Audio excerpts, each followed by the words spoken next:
So the second thing that I always say, why should you not vaccinate, is boils down to simple freedoms. You are ultimately responsible for the health of your body. I'm not responsible. Your doctor's not responsible.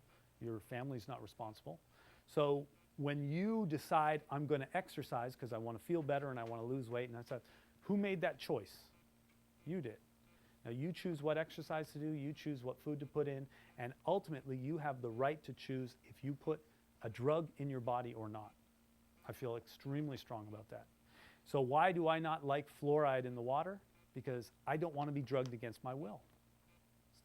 I could argue all day about why fluoride shouldn't be in the water and why it's not good for your teeth and all that stuff. But all that stuff aside, I don't think the government has the right to put drugs in my water. I don't want them in my water. If I wanted to take that drug, I would take that drug. That makes sense? Same is true of vaccines. And you probably will have heard that there's a new law that says you can't just say no to vaccines and have an exempt for school and all that stuff just on the basis of your philosophical choice. And that is true in California. There's many states that have a religious choice, and there's many states that have a medical choice. So if you have a medical condition, you don't have to have the shots. And if you have a religious exemption, you don't have the shots.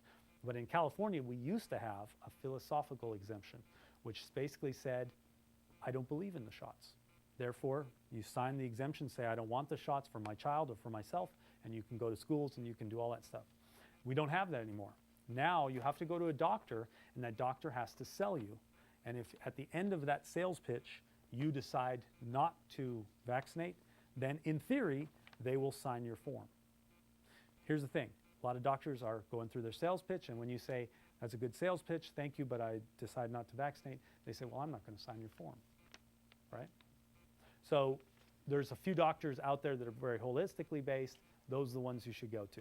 They will sign your form, no questions asked. They understand that you are an intelligent person and you can make your own choices. You don't have to be sold. You don't have to be convinced. You can make your own choices on what you do. Does that make sense? New bill that's going to go to pass.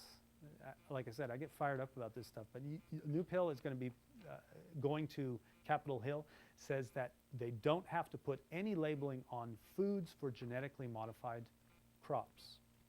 And they say, we're not going to put anything genetically modified on those labels.